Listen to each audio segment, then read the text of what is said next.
Recently, a manuscript has been discovered from Sana'a in Yemen, and it's referred to as the Sana'a manuscript. That manuscript has two layers of Quranic writing. The lower layer has been scraped off, and the upper layer has the Quranic text written over. Now, the upper layer text quite closely corresponds to what Muslims are reading in the world today as the text of the Quran. The lower text that has been scraped off has some variation from what Muslims are reading in today's text. Perfect preservation, ladies and gentlemen. Perfect preservation. That's what our Muslim friends have been telling us for decades. Perfect preservation, right down to the letter, from the time it was revealed to Muhammad. Seeking evidence for this claim, we opened their most trusted sources, and we read about entire chapters of the Quran being lost forever, large passages being lost forever, verses being eaten by a sheep, lost forever. How did our Muslim friends respond when we showed them that their own sources repeatedly declare that the Quran was changed over and over and over? They said, perfect preservation, right down to the letter.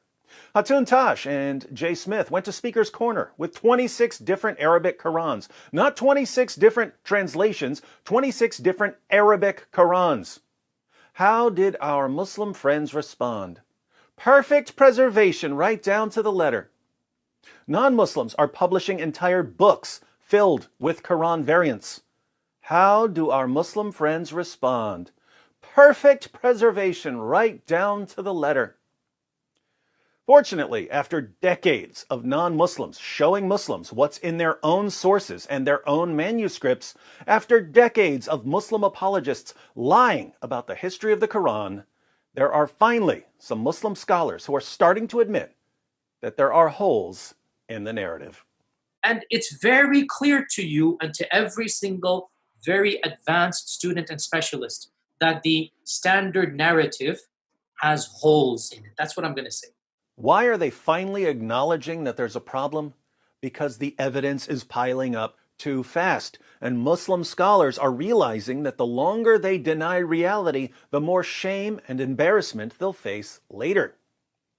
Now, the new problem we face is that even as Muslim scholars are finally acknowledging that there are holes in the narrative, Muslims are reinterpreting the words of their own scholars, insisting that what their scholars really mean is that there are simply different ways to pronounce certain words in the Quran. This is sheer nonsense. Sheikh Yasser Qadhi would not be in full panic mode over some pronunciation differences.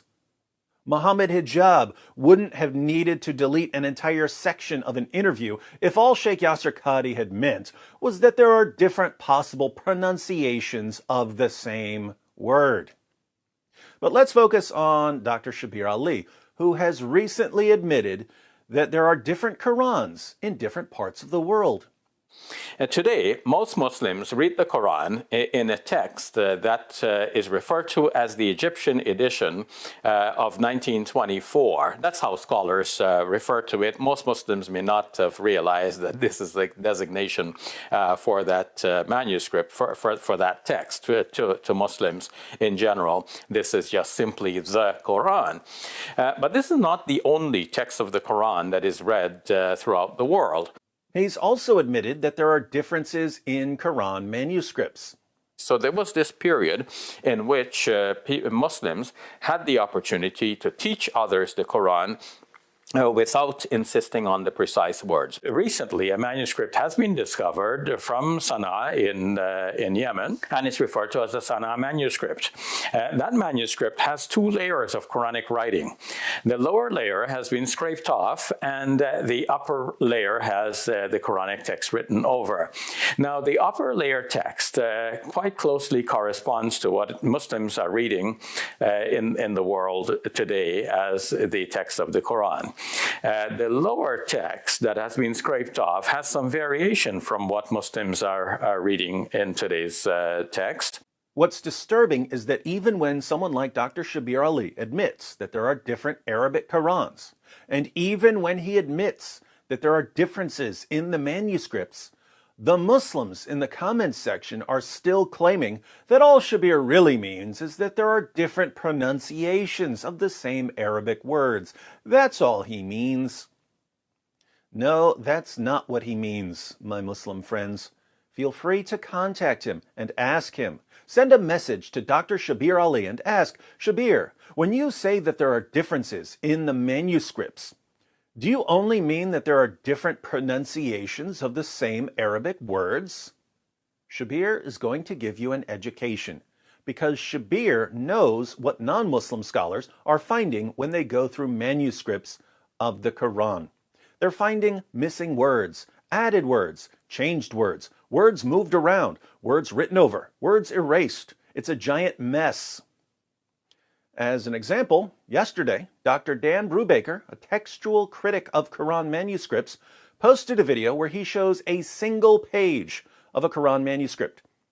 He shows that there are no less than 11 textual variants and corrections on that one page. And these aren't simply different pronunciations of the same Arabic word. Let me give you one example of what he means from the video.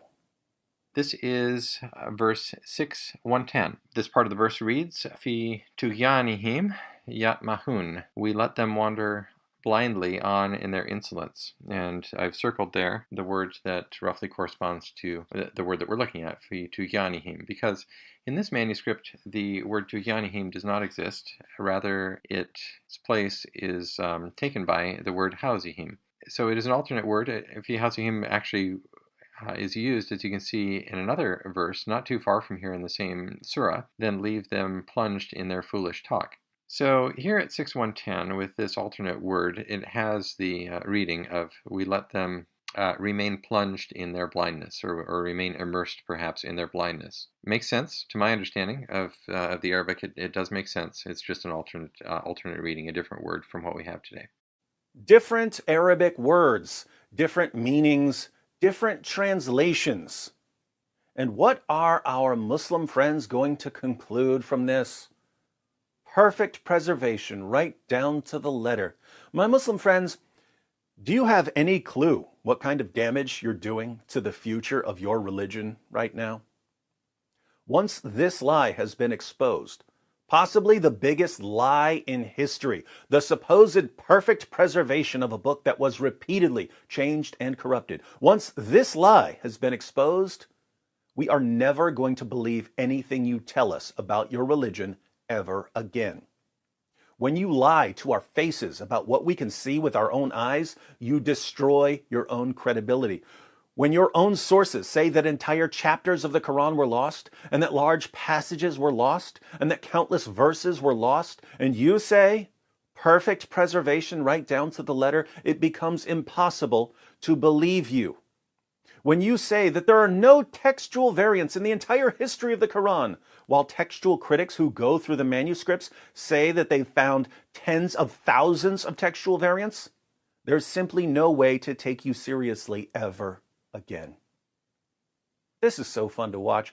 I encourage everyone to click on Dr. Brubaker's new video so that he can take you through 11 variants and corrections on a single page of a manuscript of a book that's been supernaturally protected by the great God Allah. I think we can all agree that if a book has all the features of a book that's been changed and corrupted, even though it's been perfectly preserved, it must indeed be a miracle.